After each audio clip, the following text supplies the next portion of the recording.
Sa 2033, maaring tuluyang mabawasan ang iyong Social Security. Hindi lang basta kaunti, mawawala ang 21% nito. Higit $18,000 kada sambahayan ang mawawala. Pera na inaasahan mo para sa upa, kalusugan at araw-araw na gastusin. Masaklap pa kahit ipagpaliban ng pagreretiro, di ka pa rin ligtas. Ako si Josh. Sa episode na ito ng The Infographic Show, tatalakayin namin ang mangyayari kapag naubos ang Social Security at di ka makapagretiro. Paano nagkakaroon ng batas ang bansang kumikita ng mahigit $1 trilyong kada taon sa buwis na biglang nagtutulak ng milyon-milyon sa kahirapan? Para maintindihan kung bakit, dapat nating alamin kung paano nasira ang matematika sa likod ng pagreretiro. Ang inverted pyramid, dapat sana yon ang perpektong sistema. Isang pay-as-you-go na conveyor belt kung saan ang mga mas batang manggagawa ay nagbabayad ng buwis papasok sa sistema sa isang dulo at ang mga retiradong tapos na sa kanilang serbisyo sa paggawa ay kumukuha naman sa kabila. Pag tumanda ka at di na makapagtrabaho, lilipat ka sa dulo ng conveyor belt at ang bagong henerasyon ng manggagawa ang magbabayad para palitan ka.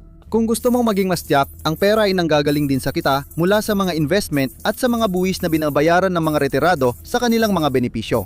Karamihan dito ay mula sa 12.4% payroll tax na patas na hinahati ng empleyado at employer.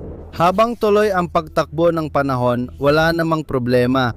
Ang 69 na milyong Amerikano sa sistema ay patuloy natatanggap ng buong tseke buwan-buwan, kabilang ang 22 milyon na babagsak sa poverty line kung hindi nila matatanggap ng buo ang tseke nila. Pagkatapos, nagsimulang gumuho ang sistema dahil sa implasyon at hindi tumataas na sahod na nagpapahirap sa ating lahat araw-araw. May isa pang kilalang dahilan na konektado rito, ang bumababang bilang ng mga ipinapanganak. Nakita ng US ang pababang trend ng kapanganakan mula pa noong dekada 2000 at naabot ang pinakamababang birth rate nito noong 2024.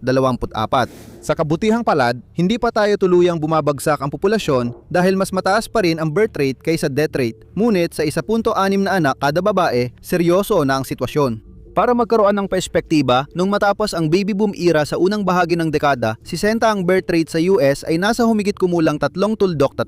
Ayon sa Gallup poll noong 2013 pangunahing dahilan ang takot na hindi kayanin ang gastos ng anak, habang mas bagong survey ay nagpapakita ng lumalaking takot sa climate change. Pero ano man ang dahilan, pareho lang ang resulta. Naging parang siso ang conveyor belt at delikadong kumikiling sa isang dulo.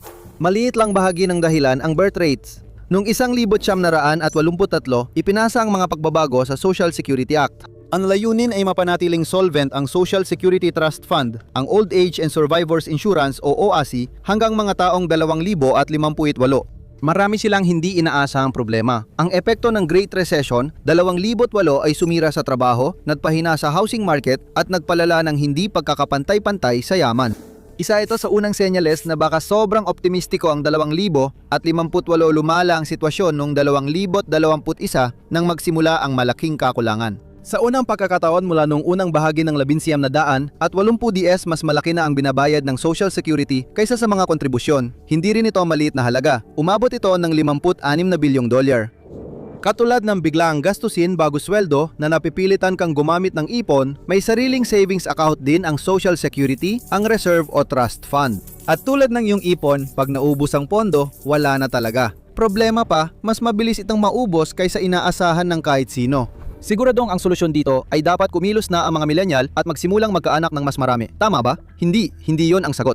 Sabi ng eksperto na si Nancy Altman, presidente ng Social Security Works, mas malaking issue para sa Social Security ang hindi pagkakapantay-pantay ng yaman kaysa sa agwat sa populasyon. Kapag mas mababa ang sahod ng mga manggagawang Amerikano, mas maliit din ang kabuuang naiaambag nila sa Social Security sa pamamagitan ng 6.2% payroll tax.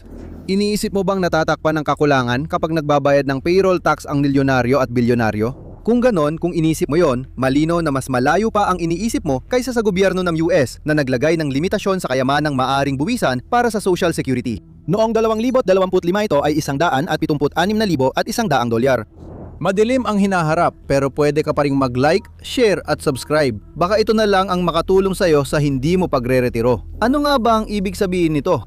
Lahat ng kumikita ng mas mababa sa $100 at 76,100 ay nagbabayad pa rin ng 6.2% na lumitang halaga habang tumataas ang inflation. Samantala, patuloy lumalaki ang yaman ng mga milyonaryo at bilyonaryo pero hindi sila nagbabayad ng higit sa 6.2% sa cap na dolyar, 176,100. Dati, 70% ng karaniwang sahod ay nasisingil at nabubuwisan ng Social Security. Dahil sa lumalaking hindi pagkakapantay-pantay ng yaman, 83% na lang ngayon. Ayon sa mga analyst ng Transamerica, ang top 6% na manggagawa ay tumaas ng sahod ng 60, 2% higit sa pantaas ng presyo, samantalang 17% lang ang itinaas ng sahod ng natitirang 74%. Masama yan para sa Social Security. Mula noong 1,983 ang pagbaba na ito ay kumain ng $1 tuldok 4 trilyon mula sa Social Security na kung tutuusin ay napakalaking halaga ng pera. Bumabalik ito sa porsyentong bawas. Gaya ng nabanggit, kalokohan isipin na biglang magiging zero ang mga tseke. Pananakot lang yan, pero hindi ibig sabihin na wag matakot. Dapat pa rin ibigay ng Social Security ang bayad sa lahat ng may karapatan, walang pinipili. Kapag naubos ang trust fund, wala nang madaling direktang bailout o alternatibong mapagkukunan ng pondo, kundi ang nauubos ding kontribusyon. Ibig sabihin, kapag naubos ang pondo sa 2033, kailangang pagkasiyahin ang natitirang pera, kaya magre-resulta ito sa average na bawas sa bayad na 19 hanggang 23%, depende kung sino ang tatanungin mo.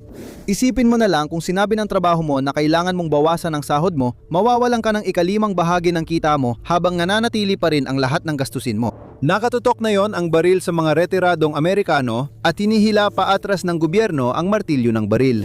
Noong mga nakaraang henerasyon, may 5 pang manggagawa na nabibigay ng kontribusyon para suportahan ang bawat isang retirado. Ngayon, 3 na lang at baka maging 2 na lang sa hinaharap. Para itong tren na may mabigat na kargamento, ang tren at makina ay mga manggagawa, ang kargamento ay mga retirado. 5 makina ang kayang magbuhat ng mabigat na kargamento ng madali. 2 makina lang, mas mabigat pa ang kargamento, kaya mapapaisip ka kung hanggang saan tatagal ang tren na ito.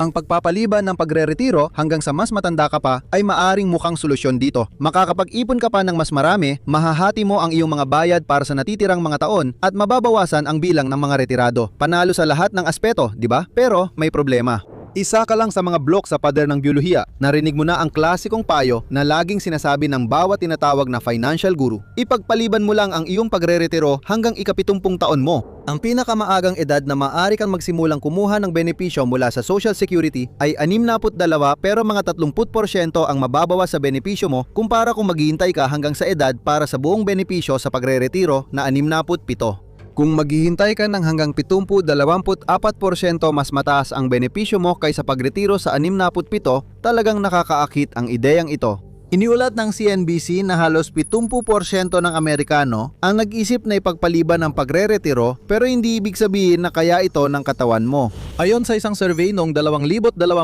ang mga problema sa kalusugan ang pangunahing dahilan kung bakit halos 56% ng mga nasa gitnang edad na manggagawa sa Estados Unidos ay napaadang nagretiro kaysa sa kanilang plano. Tumitindi ang health problems habang tumatanda. Kahit gusto mong magretiro ng mas huli dahil sa ekonomiya, posibleng hindi kayanin ng katawan mo o makaranas ka ng ageism sa mga kumpanya, kaya nagdadalawang isip ang mga employer kunin ang mga aplikanteng nasa huling bahagi ng kanilang 60. Ito ay lalo na mahirap para sa mga taong nagtatrabaho sa mga trabahong pisikal ang hinihingi na kadalasan ay mas mababa ang kita at mas makikinabang sana kung maaantala ang pagreretiro. Ngunit mas malamang na hindi nila ito magawa dahil sa bigat ng trabaho at epekto nito sa kanilang katawan. Sabi ni Teresa Gilarducci, profesor ng economics at pagsusuri ng patakaran sa New School for Social Research, hindi ka laging gusto ng labor market kahit gusto mo ito. At syempre, may mas malungkot pang dahilan kung bakit parang lobong nagkukunyaring tupa ang pagre-retiro sa mas matandang edad, ang biological na hadlang, kamatayan. Kahit mataas na ang life expectancy ng mga Amerikano, hindi pa rin ito maganda pag dumating na si kamatayan. Kung mabubuhay ka hanggang edad na 70, ipinapakita ng datos na ang karaniwang lalaki ay mabubuhay pa ng halos 14 na taon. Ang babae naman ay mabubuhay pa ng 16 na taon. Ibig sabihin, kahit ipagpaliban mo ang pagre-retiro hanggang 70, kailangan mo pa rin pagkasiyahin ang iyong ipon sa loob ng mahigit 1 dekada at kalahati ng tumataas na gastusin sa medical bago ito maging pamana. Dito, nagsisimula ang decay spiral, ang malungkot na dulot ng kawalan ng perang pamparetiro at hindi na kayang magtrabaho dahil sa kalusugan. Ang konting pera mo ay direktang kinakaharap ang pagtaas ng gastusin sa pagtanda. Mula kalusugan hanggang pag-aayos ng bahay, parang may halimaw na dahan-dahang unti-unti kang nilalamon mula paa pataas. Alam mo nangyayari ito, pero halos wala kang magawa. Hindi ito bangungot. Gumigising lang tayo mula sa komportableng tulog patungo sa malamig na realidad. Ang pagtatapos ng pagre-retiro ay hindi isang aberya sa sistema. Binabago nito kung paano mo dapat isipin ang pera mo ngayon. Sa halos buong kasaysayan ng tao, pinagtatrabaho tayo na parang kabayo hanggang sa tayo ay bumagsak. Ang social safety net para sa matatanda ay nagsimula lang itong nakaraang siglo. Ngunit sa 2033, tila mawawala na ito. Saan tayo mapupunta pagkatapos nito? Sa 21% na kaltas sa Social Security sa kita mo at hindi kayang punan ng katawan mo, mahalaga kung saan mo ilalagay ang natitira mong pera. Dahil ang pinakamalalang lugar para sa pera mo ay kung saan gustong panatilihin ng mga bangko ang pera mo. Gusto mo bang malaman kung bakit ito nangyayari at paano malalampasan ito? Panurin mo ito. Saksi ka sa pagbagsak ng kapitalismong Amerikano, nakasalalay rito ang kinabukasan mong pinansyal. O i-click mo na lang ang video.